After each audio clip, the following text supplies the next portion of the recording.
नमस्कार, मैं डॉक्टर रजनीश कुमार आप सभी का एक बार फिर से हार्दिक स्वागत करता हूं।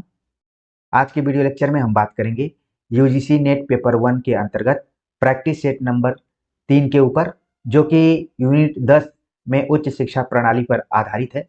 इसके पहले हमने प्रैक्टिस सेट नंबर 1 और 2 पर भी चर्चा की है और उम्मीद है कि आप सभी उन वीडियोज को जरूर देखे होंगे। इसकी हमने एक प्लेलिस्ट भी बनाई है, आप जाकर वहां पर भी देख सकते हैं अगर नहीं देखे होंगे तो। आज जिन प्रश्नों पर हम बातचीत करेंगे वो आधारित हैं भारत में प्राच्य, पारंपरिक और गैर पारंपरिक अधिगम कार्यक्रम के ऊपर, व्यावसायिक, तकनीकी और कौशल आधारित शिक्षा के ऊपर, मूल्य परक शिक्षा और पर्यावरण परक शिक्षा पर आधारित प्रश्न, नीतियां, सुशासन, राजनीति और प्रशासन पर आधारित प्रश्न आपको देखने को मिल सकते हैं। ये जो भी प्रैक्टिस सेट आ रहे हैं ये सब पिछले साल के क्वेश्चन पेपर पर आधारित हैं और इन प्रश्नों को हम जब देखेंगे तो पेपर 1 से रिलेटेड एक आइडिया हम सभी को लगेगा कि किस तरीके से प्रश्न पूछे जा रहे हैं और कैसे सवाल बनते हैं। जहां हम प्रैक्टिस सेट जो भी हमारी योजना है, लगभग 20 के आसपास में प्रैक्टिस सेट हम लगभग 7 यूनिट का करने का प्रयास करेंगे। 7 यूनिट से लगभग 20 प्रैक्टिस सेट हमने सोचा है बनाने के लिए और इसके बाद फिर सब्जेक्टिव तौर पर भी आपसे कुछ चर्चा होगी जिससे कि आपका कॉन्सेप्ट क्लियर हो। तो आप पेपर 2 के साथ साथ इस चैनल पर पेपर 1 से भी बहुत कुछ सहयोग ले सकते हैं। तो ये मानकर चलिए कि जून 2024 आपके लिए कुछ नया होने वाला है। तो चलते हैं, हम बात करते हैं प्रश्नों के ऊपर। पहला प्रश्न यहाँ पर आप देख रहे हैं, पूछा गया कि भारत सरकार द्वारा GIAN यानी कि global initiative of academics network को प्रारंभ करने का उद्देश्य है भारतीय अध्येताओं को विदेश में शिक्षा ग्रहण करने के लिए प्रोत्साहित करना, भारतीय अध्येताओं को भारत में शोध करने से हतोत्साहित करना, वैश्विक अध्येताओं को भारत में उनके समवर्तियों के साथ मिलकर कार्य करने के लिए प्रोत्साहित करना, वैश्विक अध्येताओं को विदेश में भारतीय अध्येताओं के साथ मिलकर कार्य करने के लिए प्रोत्साहित करना। तो यहाँ पर आप देख रहे हैं कि एक खास उद्देश्य से संबंधित सवाल पूछा गया है जिसका नाम है global initiative of academics networks. और इसमें आप देख रहे हैं कि दो चीजों की बार बार चर्चा की गई है, भारतीय अध्येताओं और विदेश। हर ऑप्शन में आपको दिखाई पड़ रहा है।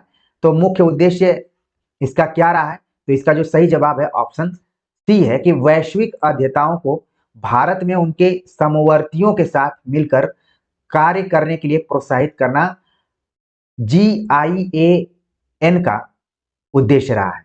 तो इस विकल्प को आप बिल्कुल ध्यान में रखिए कि जब भी GIAN की बात आएगी तो आपके मन में आएगा कि वैश्विक अध्येताओं यानी विश्व के जितने भी अध्येता हैं, स्टडी करने वाले हैं या शोधकर्ता हैं, उनको भारत में उनके समवर्तियों यानी कि उन्हीं के समान अध्ययन करने वालों के साथ मिलकर कार्य करने के लिए प्रोत्साहित किया जाएगा।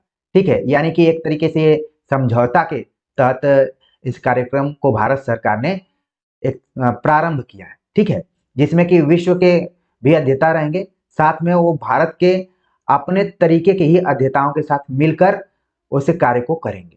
तो इस चीज को आपको ध्यान में रखना है। ऑप्शन सी इसका क्या है? सही जवाब है। आगे बात करते हैं, अगला जो प्रश्न है कि निम्नलिखित में से कौन सा भारत में परंपरागत शिक्षा का एक आवश्यक घटक है? परंपरागत शिक्षा जिसको हम बोलते हैं ट्रेडिशनल एजुकेशन भी बोलते हैं। ठीक है, और परंपरा का मतलब यह है कि जो लंबे समय से चली आ रही हो उसको हम बोलते हैं परंपरा। तो यानी कि आप देखेंगे कि शिक्षा भी कई तरीके की होती है, परंपरागत शिक्षा, गैर परंपरागत शिक्षा, तकनीकी शिक्षा, ठीक है, व्यावसायिक शिक्षा, बहुत तरीके की शिक्षा होती हैं। तो भारत में अगर परंपरागत शिक्षा की बात करें तो निम्नलिखित में से जो भी विकल्प दिए गए हैं उनमें से कौन सा ऑप्शन या घटक सही होगा? यहाँ पर ऑप्शन दिया गया कि पुस्तकों से सीखना, शिक्षक से सीखना, चिंतन से सीखना, अनुदेशनात्मक सामग्री के माध्यम से सीखना। तो यहाँ पर आप देख रहे हैं कि लर्निंग पर जोर दिया गया है, हर ऑप्शन में लर्निंग पर जोर दिया गया है। लेकिन आप देखेंगे कि परंपरागत शिक्षा जो ट्रेडिशनल एजुकेशन है वो है शिक्षक से सीखना। सही जवाब है ऑप्शन बी। आमतौर पर आप जितने भी आप महाविद्यालयों को देखेंगे या फिर विश्वविद्यालयों को देखेंगे तो अभी तक परंपरागत शिक्षा प्रदान करने वाले ज्यादातर विश्वविद्यालय भारत में मौजूद हैं। हालांकि टेक्निकल व्यावसायिक रूप में भी हैं, गैर पारंपरिक रूप से भी हैं, जैसे मैं आप सबसे जो यहाँ पर चर्चा कर रहा हूँ ये परंपरागत शिक्षा के अंतर्गत नहीं है, बल्कि ये आप देख रहे हैं कि अनुदेशात्मक सामग्री के माध्यम से हम सीख रहे हैं। मैं यहाँ पर बैठे हुए दूर देश मतलब सुदूर इलाके में मैं खुद बैठा हूँ और आप लोग भी सुदूर इलाके से एक प्लेटफॉर्म के माध्यम से जुड़कर पढ़ रहे हैं। तो ये थोड़ा सा परंपरागत शिक्षा से अलग हटकर इसको ऑनलाइन प्लेटफॉर्म से जोड़कर देखा जा सकता है। लेकिन जब आप जहाँ एडमिशन लिए रहते हैं और क्लास करने जाते हैं तो वो परंपरागत एजुकेशन के अंतर्गत आता है, शिक्षा के अंतर्गत आता है।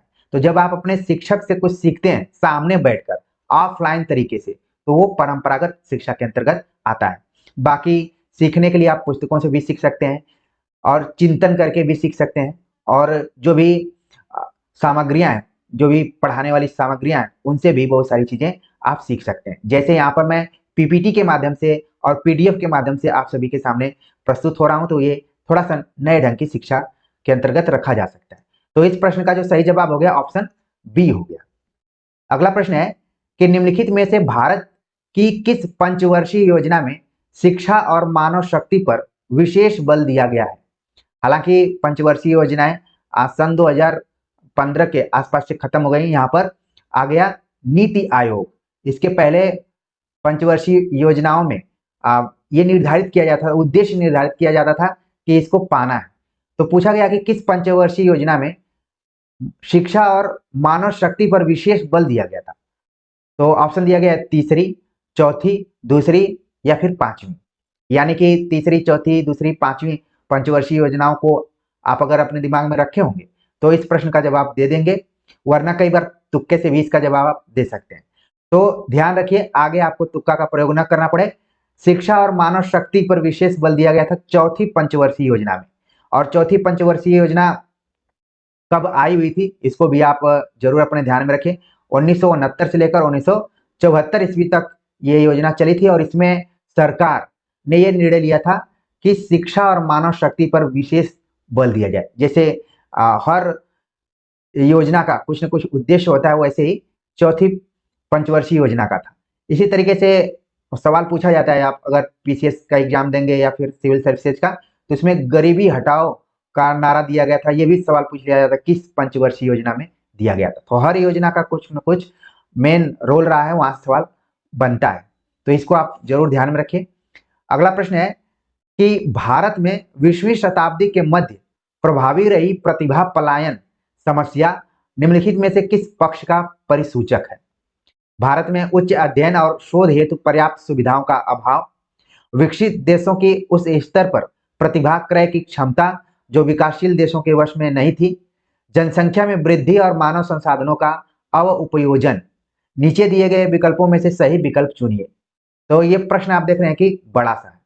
पूछा गया कि 20वीं शताब्दी के मध्य प्रभावी रही प्रतिभा पलायन, यानी कि बहुत लोग विदेश में जाकर पढ़ना लिखना शुरू किए जिसके पास पैसा था। यहाँ पर आप देखेंगे कि जिसके पास पैसा होता है वो गांव से शहर की तरफ जाता है और शहर से फिर महानगरों की तरफ जाता है। लेकिन कुछ लोग हैं जो कि जहां जिस तरीके से पढ़ना चाहते हैं और जैसा सक्षम है उसी हिसाब से एडमिशन लेते हैं। तो कई बार प्रतिभाओं का भी पलायन होता है। ठीक है, तो इसमें आर्थिक स्थिति काफी कुछ निर्भर करती है। यहाँ पर सवाल पूछा गया कि 20वीं शताब्दी के मध्य प्रभावी रही प्रतिभा पलायन की समस्या निम्नलिखित में से किस पक्ष का परिसूचक है या फिर संकेतक है? तो यहाँ पर बताया गया कि भारत में उच्च अध्ययन और शोध हेतु पर्याप्त सुविधाओं का अभाव। जब हम विश्व गुरु की बात करते हैं, लेकिन यहाँ पर देखिए ऑप्शन क्या बता रहा है कि लोग इसलिए पलायन करते हैं कि उच्च अध्ययन और शोध हेतु पर्याप्त सुविधाओं का क्या है, अभाव है, कमी है, इसलिए जाते हैं। या फिर विकसित देशों के उस स्तर पर प्रतिभा क्रय की क्षमता जो विकासशील देशों के वश में नहीं थी। यहाँ पर डेवलप्ड कंट्री और डेवलप कंट्री दोनों में क्या है, अंतर दिखाई पड़ रहा है। यानी कि विकसित देशों में जो भी शोध या फिर उच्च अध्ययन की व्यवस्था रहती है, विकासशील देशों में उतनी नहीं होती है, इसलिए लोग पलायन करते हैं। और तीसरा यहाँ पर दिया गया कि जनसंख्या में वृद्धि और मानव संसाधनों का अवउपयोजन के कारण ऐसा होता है। तो यहाँ पर पूछा गया है कि सही कूट का विकल्प हमें बताना है, सही कूट कौन है इसमें। ठीक है, तो 1 और 3 दिया गया है, 2 और 3, केवल 3, केवल 1 और 2। इसका जो सही जवाब है यहाँ पर ऑप्शन डी है कि जो है पहला और दूसरा। प्रतिभा पलायन होने का दो ही कारण है, या तो उच्च अध्ययन के लिए उस तरीके की सुविधा नहीं हो, या फिर शोध हेतु भी उस तरीके की पर्याप्त सुविधा नहीं हो, और जहां भी सुविधा होगी जाहिर सी बात है लोग जाने का प्रयास करेंगे। तो इसका सही जवाब क्या हो गया? ऑप्शन 1 और 2, यानी कि इन दोनों कथनों को आपको सही मानकर चलना है। जनसंख्या में वृद्धि और मानव संसाधनों का उपयोजन, ये बात इसके संदर्भ में सही नहीं है। ठीक है, आगे बात करते हैं। अगला जो प्रश्न है कि भारत और दक्षिण एशिया में शिक्षा के नियोजन और प्रबंधन में क्षमता विकास और शोध के उद्देश्य से भारत में स्थापित किया गया मुख्य संगठन कौन सा है?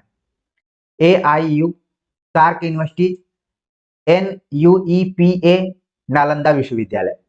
तो भारत और दक्षिण एशिया में शिक्षा के नियोजन और प्रबंधन में क्षमता विकास और शोध के उद्देश्य से जो भी संस्थान या संगठन स्थापित किया गया उसका नाम क्या है, हमें बताना है। ठीक है, ऑप्शन देखिए, सही जवाब है इसका ऑप्शन सी। अब देखिए यहाँ पर शॉर्ट नेम दिया है लेकिन हिंदी में दिया हुआ है, इसको आप नोट कर लीजिए इंग्लिश में। ठीक है, NU, ठीक है, EPA।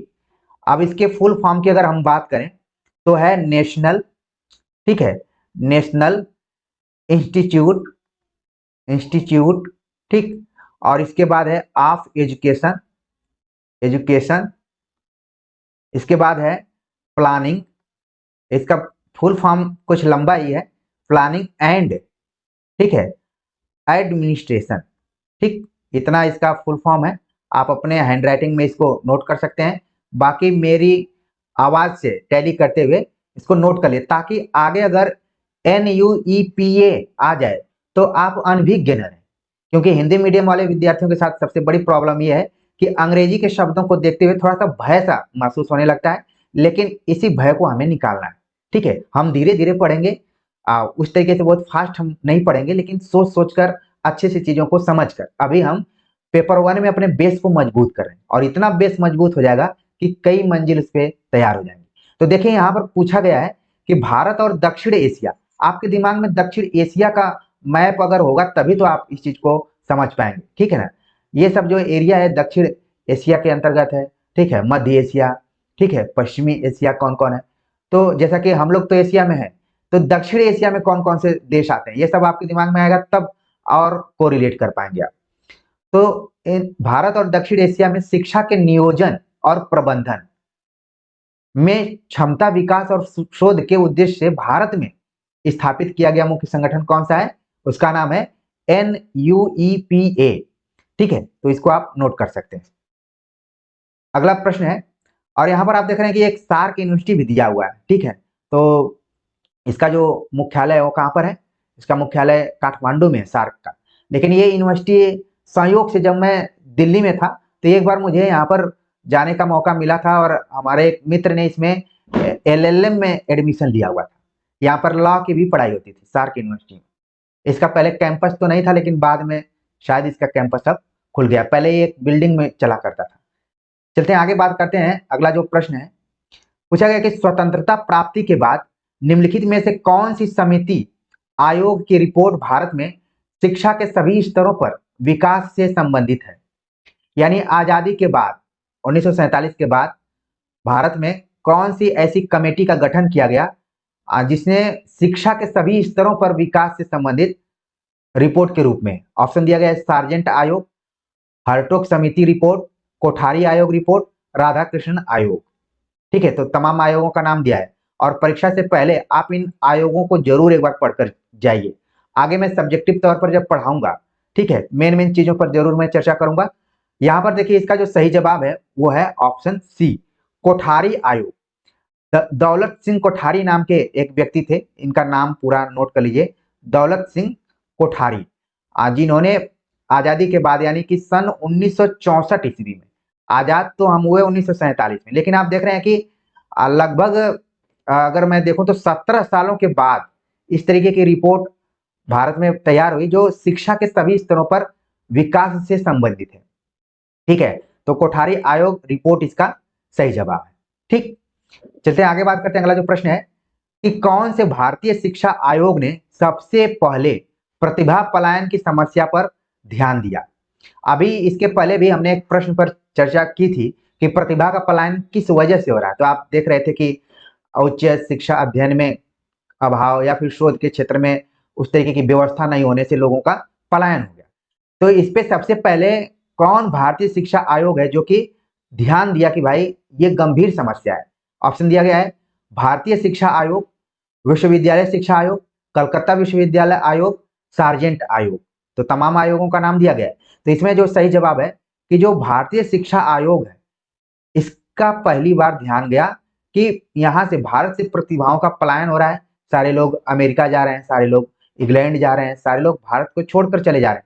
इसलिए कई बार आप देखते होंगे जब हम लोग कई बार वैज्ञानिक उपलब्धियां हासिल करते हैं, चांद तक पहुंच जाते हैं, तो लोग बोलते हैं कि भारत में प्रतिभा बहुत है लेकिन उस तरीके से सरकार उसका उपयोग नहीं कर पा रही, उनको उस तरीके से व्यवस्था नहीं दे रही। नहीं तो भारत अमेरिका से भी आगे चला जाता है। तो प्रतिभाओं को भी कई बार खरीदा जाता है। ठीक है। अब वैसे आप देखेंगे भारत में प्रतिभाओं का बहुत खास सम्मान नहीं किया जाता है और ये ज्यादातर आप देखेंगे विश्वविद्यालयों में। ठीक है। तो भारत शिक्षा आयोग जो है उसने पहले बार देखा कि प्रतिभा का पलायन हो रहा है, एक समस्या के रूप में है, इसको रोकना चाहिए। अगला जो प्रश्न है कि विश्वविद्यालयों के बीच सहयोग और समन्वय को बढ़ावा देने के लिए स्थापित अंतर विश्वविद्यालय बोर्ड का वर्तमान स्वरूप है। विश्वविद्यालयों के बीच सहयोग और समन्वय, क्योंकि भारत में अलग अलग तरीके के विश्वविद्यालय हैं, राज्य विश्वविद्यालय, केंद्रीय विश्वविद्यालय, डीम्ड विश्वविद्यालय, दूरस्थ विश्वविद्यालय, फिर उनसे जुड़े हुए महाविद्यालय। तो अब इन सभी के बीच में सहयोग हो, समन्वय हो, ठीक है, कोऑर्डिनेशन ठीक से हो, तो इसके लिए एक अंतर विश्वविद्यालय बोर्ड का गठन किया गया। उसका नाम क्या है? ऑप्शन दिया गया यूजीसी, AIUNUEPA, फिर ICSSR। अब हमें बताना है कि इसमें कौन है इसका सही जवाब। सही जवाब है ऑप्शन बी, जो कि लिखा गया है AIU। ठीक है। अब इसका जो फुल फॉर्म है उसको आप नोट कर लीजिए, ठीक है, ताकि आगे आए तो आपको दिक्कत ना हो। ठीक है। एसोसिएशन ऑफ इंडियन, ठीक है, एसोसिएशन ऑफ इंडियन यूनिवर्सिटीज, ठीक है, यूनिवर्सिटीज इसका फुल फॉर्म है। और इसका जो भी गठन हुआ 1973 ईस्वी में, बहुत पहले ही गठन हो गया था कि विश्वविद्यालयों के बीच सहयोग और समन्वय को बढ़ावा देने के लिए AIU का गठन किया गया, एसोसिएशन ऑफ इंडियन यूनिवर्सिटीज। इसको आप नोट कर सकते हैं। बाकी आप समझ जाएंगे कि एक ऐसा बोर्ड है जो कि अलग अलग विश्वविद्यालयों में सहयोग और समन्वय को बढ़ावा देता है। आगे बात करते हैं। अगला जो प्रश्न है कि निम्नलिखित में से कौन सा अनुदेशात्मक अभिकल्प भारत सरकार द्वारा शुरू किए गए SWAYAM यानी कि स्वयं में शामिल नहीं है? देखिए इसको आपको नोट करना पड़ेगा। ठीक है। SWAYAM स्वयं में कौन सा शामिल नहीं है? स्वयं का फुल फॉर्म भी कई बार एग्जाम में पूछ लिया जाता है और उसी से रिलेटेड, क्योंकि फुल फॉर्म है तो कुछ ना कुछ इन सब का मतलब है। यहाँ पर कौन शामिल नहीं है? ऑप्शन दिया गया है ई ट्यूटोरियल, ई कंटेंट, भौतिक अंतःक्रिया, चर्चा मंच। तो कौन इसमें शामिल नहीं है? ठीक है। तो इसका जो सही जवाब है ऑप्शन सी है। भौतिक अंतःक्रिया जो है वो स्वयं में शामिल नहीं है। बाकी ई ट्यूटोरियल, ई कंटेंट, चर्चा मंच, ठीक है, ये सभी स्वयं के अंतर्गत आते हैं। तो आगे के एग्जाम के दृष्टिकोण से इसके फुल फॉर्म को और इसमें कौन कौन सी चीजें आती हैं उनको भी ध्यान रखना जरूरी है। ठीक है ना। तो इस तरीके से सवाल पूछे जा रहे हैं, यानी कि जब भी आप पेपर 1 में स्वयं शब्द को देखिए तो इग्नोर करके आगे नहीं जाना है, ताकि उसके बारे में थोड़ी सी जानकारी रखनी है। अगला प्रश्न है कि निम्नलिखित में से कौन सा युग्म सुमेलित नहीं है? ज्ञान दर्शन उपग्रह आधारित शैक्षिक टीवी चैनल है, ज्ञानवाणी शैक्षिक FM रेडियो नेटवर्क है, MOOC। ठीक है। आप जब भी एग्जाम में जाइए, अब तो ऑफलाइन एग्जाम होगा तो इसी तरीके से नोट कर लीजिए पहले, नहीं तो इसको पढ़ते रह जाएंगे, आप समझ में आएगा नहीं। अब MOOC लिखा हुआ है लेकिन सही मायने में मूक लिखा है, मूक। तो इसका बताएगा कि मैसिव ओपन ऑनलाइन क्रेडिट्स। तो बताएगा कि सुमेलित नहीं। नीचे सही उत्तर चयन करने का भी ऑप्शन दिया गया है, 1 और 2, 2 और 3, केवल 3, केवल 1 और 3।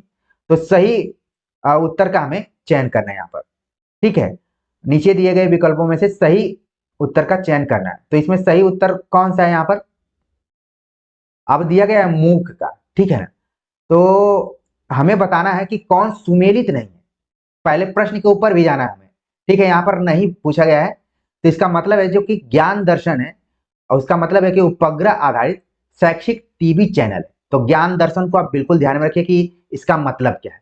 यह एक उपग्रह से संबंधित है जो कि एजुकेशन टीवी चैनल से जुड़ा हुआ है। ज्ञानवाणी शैक्षिक एफएम, एफएम चैनल आपने रेडियो में सुना होगा, उसे उसके नेटवर्क से जुड़ा हुआ है। मूक जो है वो सुमेलित नहीं है। तो ऑप्शन सी इसका क्या हो गया? सही जवाब हो गया। अब मूक क्यों नहीं है? मूक का जो फुल फॉर्म है उसको आप जरूर नोट करिए, वर्तमान समय में इसका काफी रोल है मूक का। मैसिव ओपन, आप नोट कर लीजिए, मैसिव ओपन ऑनलाइन, ठीक है, ऑनलाइन, और इसके बाद है कोर्स, ठीक है, मैसिव ओपन ऑनलाइन कोर्स। यहाँ पर क्रेडिट्स दे दिया है जो कि गलत है, बस आपको यहाँ पर क्या जोड़ लेना है?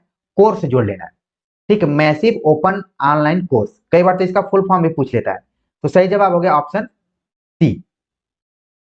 अगला प्रश्न है कि वैदिक शिक्षा पद्धति में शिक्षा का माध्यम था संस्कृत, पाली, हिंदी, उर्दू। तो वैदिक शिक्षा की जब भी बात आएगी तो आपके दिमाग में भी कौन सी भाषा आएगी? सही जवाब है ऑप्शन ए, संस्कृत, ठीक है। तो इस पर ज्यादा वक्त नहीं लगेगा। अगला प्रश्न है कि अतीत काल में भारत में उच्चतर शिक्षा के अंतर्गत अधिगम की विधि में शामिल रहा। अधिगम शब्द आया है तो आपके दिमाग में तुरंत आना चाहिए लर्निंग, ठीक है। कि भारत में अतीत काल में मतलब पुराने समय में भारत में उच्चतर मतलब हायर एजुकेशन के लिए अधिगम की विधि में शामिल रहा। याद करना, विचारावेशी प्रक्रिया तथा सेमिनार, याद करना, समीक्षात्मक विश्लेषण तथा कथावाचन, समीक्षात्मक विश्लेषण, समनुदेश लेखन तथा मौखिक रिपोर्ट, कथावाचन, विचारावेशी प्रक्रिया तथा सेमिनार। तो आप देख रहे हैं कि इसी तरीके से चारों ऑप्शन दिया गया है। अब इसमें से हमें बताना है कि कौन सा अधिगम शामिल है इसमें। सही जवाब है इसका ऑप्शन बी, इसका सही जवाब है कि पहले याद करना, फिर समीक्षात्मक विश्लेषण करना, फिर कथावाचन करना, ठीक है। और पढ़ने का भी ये होता है कि चीजों को हम पहले याद करते हैं। याद करना कितना महत्वपूर्ण आप देख रहे हैं कि पहले नंबर पर ही। फिर जब चीजें याद हो जाती हैं तो हम उसका विश्लेषण करते हैं, चिंतन करते हैं, फिर लोगों को बताते हैं या लोगों को समझाते हैं, ठीक है। तो ये तीनों प्रोसेस क्या है, अतीत काल में था, और आप देखेंगे कि वर्तमान में भी ऐसा नहीं है कि ये अप्रासंगिक है, अभी भी इसका इंपॉर्टेंट रोल है। आगे बात करते हैं, पूछा गया कि वह कौन सी योजना है जिसका उद्देश्य अभियांत्रिकी विज्ञान में शोध को बढ़ावा देकर संस्थाओं में शोध का वातावरण तैयार करना है। मतलब कौन सी योजना है, योजना के बारे में हमें बताना है कि जिसका उद्देश्य क्या है कि अभियांत्रिकी विज्ञान में, ठीक है, इंजीनियरिंग के क्षेत्र में शोध को बढ़ावा देने के लिए शोध का वातावरण तैयार करना है। यानी कि शोध का बढ़ावा देने के साथ साथ शोध का वातावरण, उसी व्यवस्था की तरफ संकेत किया जा रहा है जिसके अभाव में प्रतिभाओं का पलायन हो रहा है, ठीक है। तो कौन सी है वो योजना? ऑप्शन दिया गया है ई सूथ सिंधु उद्यमिता विकास प्रकोष्ठ, शोध संवर्धन योजनाएं, या फिर संस्थान विकास योजना। तो कई बार हम देखते हैं कि जो प्रश्न पूछा जाता है और उसमें कुछ शब्द बार बार आते हैं, ठीक है। तो इन शब्दों को व्यर्थ में नहीं लेना है, उन्हीं से रिलेटेड जो ऑप्शन होता है वो सही हो जाता है। शोध संवर्धन योजनाएं, इस योजना के अंतर्गत अभियांत्रिकी विज्ञान में शोध को बढ़ावा देने के साथ साथ शोध का वातावरण भी तैयार करने का प्रयास किया गया। तो सही जवाब क्या हो गया इसका? ऑप्शन सी, ठीक है। अब मान लीजिए इसी में आप बहुत ज्यादा दिमाग लगाएंगे, इधर उधर करेंगे, तो मे भी ये प्रश्न का उत्तर गलत हो सकता था। लेकिन मान लीजिए आपने शोध शोध देखा, ठीक है, तो आपको लगा कि शोध संवर्धन योजनाएं और योजना शब्द भी दिया हुआ है, तो इसका सही जवाब हो गया यही, ठीक है। ये थोड़ा बहुत तुक्का इत्यादि का प्रयोग आप कर सकते हैं उस समय में जब आप मैक्सिमम क्वेश्चन सही करने की कोशिश कर रहे हैं तब। ये नहीं कि पेपर मिला और फिर आप हमेशा तुक्का लगाना शुरू किए, तो नहीं, ये आपके रणनीति का हिस्सा है। आगे बात करते हैं, अगला जो प्रश्न है, पूछा गया कि इंस्पायर स्कॉलरशिप का किस एजेंसी से वित्त पोषण होता है। ऑप्शन दिया गया भारतीय समाज विज्ञान और अनुसंधान परिषद, विश्वविद्यालय अनुदान आयोग, विज्ञान और प्रौद्योगिकी विभाग, राष्ट्रीय शैक्षणिक अनुसंधान और प्रशिक्षण परिषद, किसके द्वारा वित्त पोषण होता है, यानी कि उसको धन मुहैया कराया जाता है जो भी स्कॉलरशिप है। जैसे आप लोग यूजीसी नेट की तैयारी कर रहे हैं तो उसको तो देगा कौन, जब आप जेआरएफ हो जाएंगे तो यूजीसी देगा। उसी तरीके से इंस्पायर स्कॉलरशिप कौन देता है, ठीक है। तो इसका जो यहाँ पर सही जवाब है वो है कि जो विज्ञान और प्रौद्योगिकी विभाग है वो इसको देता है। सही जवाब क्या हो गया है, ऑप्शन सी हो गया है, ठीक है। आगे बात करते हैं। अगला प्रश्न है जो कि पूछा गया कि राष्ट्रीय पाठ्यचर्या फ्रेमवर्क का निर्माण किसने किया। अगर आपके पास एनसीईआरटी की बुक होगी, आप लोगों ने केबीएस इत्यादि की तैयारी की होगी या फिर सीबीएसई बोर्ड से पढ़ाई की होगी, तो शुरुआत में ही राष्ट्रीय पाठ्यचर्या फ्रेमवर्क का एक पूरा स्ट्रक्चर दिया रहता है। तो किसने किया था, ऑप्शन दिया गया यूजीसी, एनसीईआरटी, एनसीटीई, सीबीएसई, ठीक है। तो इसका जो यहाँ पर सही जवाब है वो हो गया एनसीईआरटी। एनसीईआरटी राष्ट्रीय पाठ्यचर्या फ्रेमवर्क का निर्माण किया है, ठीक है। तो एनसीईआरटी को आप ध्यान में रखिए, इसका कब इसको स्थापित किया गया था, इसका मुख्य उद्देश्य क्या है, ठीक है। एनसीईआरटी किताबें आप पढ़ेंगे तो शुरुआत में सब कुछ दिया रहता है इसमें। अगला प्रश्न है कि शिक्षा की गुरुकुल प्रणाली का क्या उद्देश्य रहा है। गुरुकुल प्रणाली, ऑप्शन दिया गया समानता और उत्कृष्टता को बढ़ावा देना, अधिगम में तनाव को न्यून करना, भावी अधिगम के लिए सशक्त बनाना, स्वयं सहायता को प्रोत्साहित करना। तो शिक्षा की गुरुकुल प्रणाली का क्या उद्देश्य रहा है, जो गुरुकुल सिस्टम है, तो इसका जो यहाँ पर सही जवाब है ऑप्शन ए, समानता और उत्कृष्टता को बढ़ावा देना गुरुकुल प्रणाली का मुख्य उद्देश्य रहा है, ठीक है ना। इसको आप ध्यान में रखिए। अगला प्रश्न है कि निम्नलिखित में से किस आयोग ने भारत की स्वतंत्रता के बाद शिक्षा के सभी स्तरों पर ध्यान दिया है। ऑप्शन दिया गया राधाकृष्णन आयोग, मुदलियार आयोग, कोठारी आयोग, आचार्य राममूर्ति समिति। तो इसी से रिलेटेड पहले भी कुछ कुछ सवाल आया हुआ था। सही जवाब हो गया ऑप्शन सी, कोठारी आयोग, ठीक है, जो कि 1964 ईस्वी में आया हुआ था। दौलत सिंह कोठारी इनका पूरा नाम है। इसमें स्वतंत्रता के बाद शिक्षा के सभी स्तरों पर ध्यान दिया गया, खासतौर से विकास को ध्यान में रखते हुए। अगला प्रश्न है कि उन्नत भारत अभियान योजना का उद्देश्य है भारतीय महाविद्यालयों में छात्रों की संख्या में वृद्धि करना, देश में उच्च शिक्षा के संस्थानों को न्यूनतम 5 गांवों को के साथ जोड़ना, उच्च शिक्षा में गुणवत्ता का संवर्धन करना, भारत में महाविद्यालयों की संख्या में वृद्धि करना। तो उन्नत भारत, उन्नत से तो यही लग रहा कि भारतवर्ष उन्नति कैसे हो सकती है, यानी कि विकसित भारत अभियान किस तरीके से है, कौन सा इसका उद्देश्य क्या रहा है। तो इसका जो यहाँ पर सही जवाब है कि देश में उच्च शिक्षा के संस्थानों को न्यूनतम 5 गांवों के साथ जोड़ना, यानी कि जब उच्च शिक्षा संस्थानों को गांव से जोड़ा जाएगा तभी भारत क्या होगा, उन्नत होगा। यह उन्नत भारत अभियान के माध्यम से हुआ। ठीक वैसे ही कि जैसे पिछली सरकार में या फिर पिछली बार सांसदों को गांव गोद लेना था, तो कई सांसदों ने गांव को गोद लिया। अब गांव की क्या स्थिति रही है, वैसे ही उन्नत भारत अभियान के अंतर्गत ये भी रखा गया कि कम से कम जो हायर एजुकेशन, खासतौर से महाविद्यालय यूनिवर्सिटीज है, वो 5 गांव को लेंगे और उनका देख रेख करेंगे, वहां के बच्चों को पढ़ाएंगे और अलग अलग पहलुओं पर काम करेंगे। अगला प्रश्न है, उस योजना को चिन्हित कीजिए जिसका उद्देश्य नीतिगत रूप से प्रासंगिक अनुक्षेत्रों में सामाजिक विज्ञान शोध को बढ़ावा देना है ताकि नीति निर्माण, क्रियान्वयन और मूल्यांकन में महत्वपूर्ण आगतों का प्रावधान किया जा सके। यूजीसी नेट पेपर 1 में आप देख रहे हैं भाषा शब्दावली कैसी है, उस शब्दावली को आराम से पढ़ने की जरूरत है। अगर घबराते हुए प्रश्न को देखेंगे लंबा चौड़ा है तो फिर दिक्कत होगी।